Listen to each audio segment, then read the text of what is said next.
السلام علیکم ورحمۃ اللہ وبرکاتہ۔ Islamic library studio YouTube channel کے پلیٹ فارم سے ایک بار پھر سے آپ تمام ناظرین کو خوش آمدید کہتے ہیں۔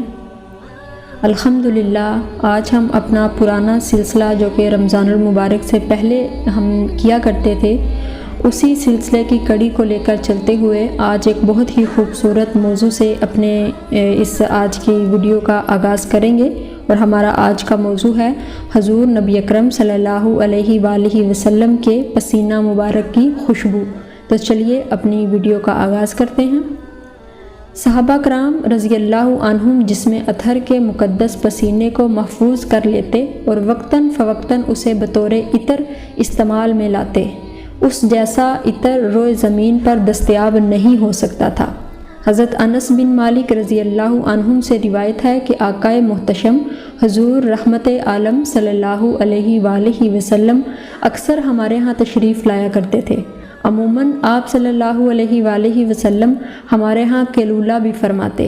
ایک دن میری والدہ ماجدہ یعنی حضرت انس بن مالک کی والدہ ماجدہ حضرت ام سلمہ رضی اللہ عنہا کسی کام سے گھر سے باہر گئی ہوئی تھی۔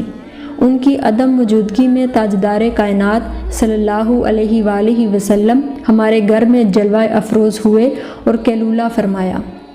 انہیں اطلاع ملی کہ آپ کے ہاں تو سرور کونین حضور رحمت عالم صلی اللہ علیہ وآلہ وسلم استراحت فرما رہے ہیں۔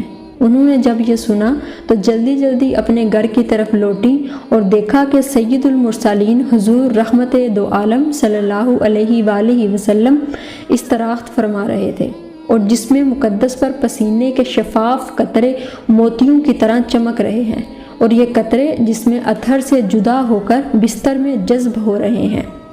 آگے حضرت انس رضی اللہ عنہ بیان کرتے ہیں کہ میری والدہ ماجدہ نے ایک شیشی لے کر اس میں حضور صلی اللہ علیہ وآلہ وسلم کے پسینے کو جمع کرنا شروع کر دیا۔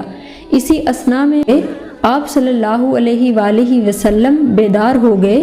آپ صلی اللہ علیہ وآلہ وسلم نے میری امی جان کو مخاطب کر کے فرمایا، تو یہ کیا کر رہی ہے؟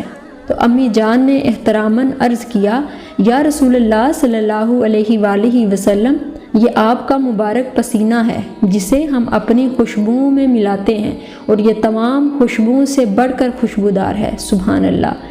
ایک روایت کے مطابق حضرت ام سلمہ رضی اللہ عنہا کا جواب کچھ یوں تھا کہ ہم اسے جسم اطہر کے پسینے کو اپنے بچوں کو برکت کے لیے لگائیں گے۔ تو حضور رحمت دو عالم صلی اللہ علیہ وآلہ وسلم نے فرمایا، تو نے درست کیا۔ اسی طرح ایک صحابی سرور کائنات حضرت محمد مصطفیٰ صلی اللہ علیہ وآلہ وسلم کی خدمت اقدس میں حاضر ہوئے اور عرض کیا، یا رسول اللہ صلی اللہ علیہ وآلہ وسلم، میرے ماں باپ آپ صلی اللہ علیہ وآلہ وسلم پر قربان ہوں۔ ان قریب میری بیٹی کی شادی ہونے والی ہے، لیکن میرے پاس اسے دینے کے لیے کوئی خوشبو نہیں۔ یا رسول اللہ صلی اللہ علیہ وآلہ وسلم، اس سلسلے میں میری مدد فرمائیے۔ آپ صلی اللہ علیہ وآلہ وسلم نے اسے فرمایا، ایک کھلے منہ والی شیشی اور لکڑی کا کوئی ٹکڑا لے آؤ۔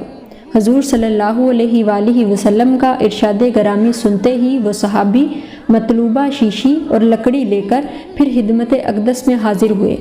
آقا صلی اللہ علیہ وآلہ وسلم نے لکڑی سے اپنی مبارک کلائی کا پسینہ جو یقیناً خوشبوؤں کا خزینہ تھا اس شیشی میں جمع فرمایا۔ وہ شیشی حضور صلی اللہ علیہ وآلہ وسلم کے مبارک پسینے سے بھر گئی۔ نبی آخر الزمان صلی اللہ علیہ وآلہ وسلم نے فرمایا، اسے لے جا اور اپنی بیٹی سے کہہ کہ اسے خوشبو کے طور پر استعمال کرے۔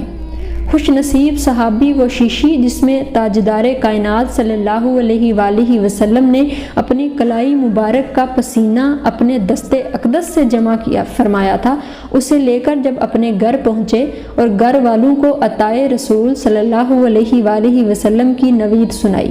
اس صحابی کے افراد خانہ نے حضور صلی اللہ علیہ وآلہ وسلم کی کلائی مبارک کے پسینے کو بطور خوشبو استعمال فرمایا تو ان کے گھر کی فضا جس میں اقدس کے پسینے کی خوشبو سے مہک اٹھی، در و دیوار جھوم اٹھے۔